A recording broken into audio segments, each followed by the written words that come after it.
Today's October 21st. Today's quote is entitled, "As they can be, not as they are." This is about children, about raising children. If you want your kids to improve, treat them as you want them to be, as they can be. Deal with them as if they were already like that. You can't help them move forward while thinking negatively of them.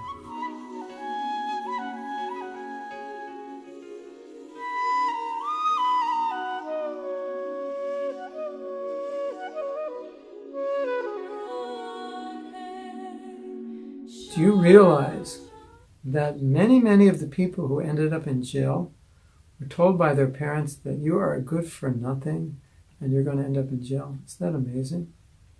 So when you predict the future of someone, you're showing confidence in them.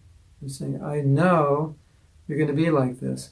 You're kind of giving them a vision of what they're going to be like, or you're giving them a vision of their capability. So it builds their confidence. Like, you can see their ability, sometimes they can't. And sometimes you're seeing their inability, but it's just a temporary situation and you know they're better than that. So rather than focus on their inability, you focus on their ability. I know you can do better than that. I know you're better than that. That's also how Prabhupada dealt with us. He was always seeing what was good about us. He was seeing us in our potential.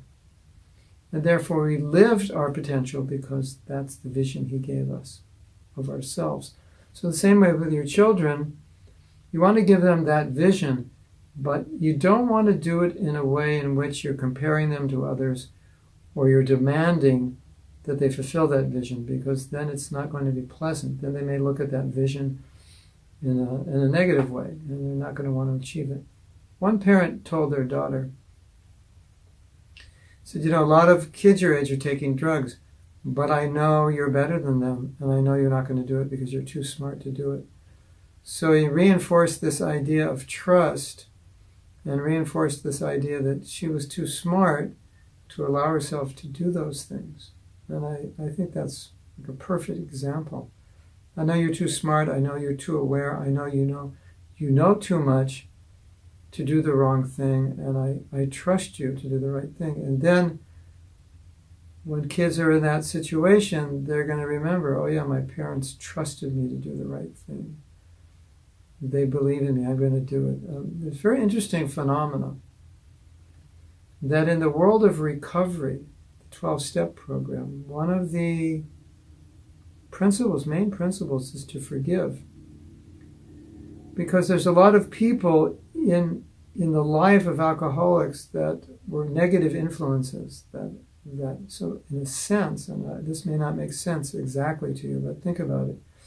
A lot of people failed to get back at these people who thought they were going to be failures. Your uncle says you're no good, or you want to get back at them because your uncle hurt you, and you want to hurt him by failing and showing it's your fault that I failed.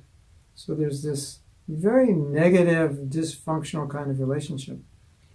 Whereas if the relationship is one of, I know your potential, I know you'll succeed, I know you'll be a good devotee, I know this and that, and you kind of live, the children will live out that expectation.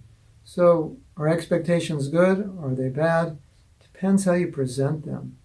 It depends what are the ramifications. It depends on how the child anchors in those expectations. It has to be something positive, not something stressful, not something where they feel like if you don't reach this, you're bad, you're wrong. Not a comparison to other people, but just a vision of what they can be. Now, the other thing, which we don't have time to fully discuss, is but you have a vision for them that's not them. It's not their nature. It's not who they are. So that would be bad. You say, I know you can be this. I know you can be the best accountant, but I don't like accounting. I don't like numbers. No, but I see you have the ability. You could. So why push them in a vision to be something that's not aligned with who they are? But in terms of Krishna consciousness, you can say, I know in your life you'll always have faith in Krishna. I can see that. You'll always be attached to the holy dhams and the holy name. You just reinforce what you see in them, and you reinforce the direction that you want them to go. So that's the idea. So it's a great practice. It'll help your kids a lot, and they'll thank you for it. Hare Krishna.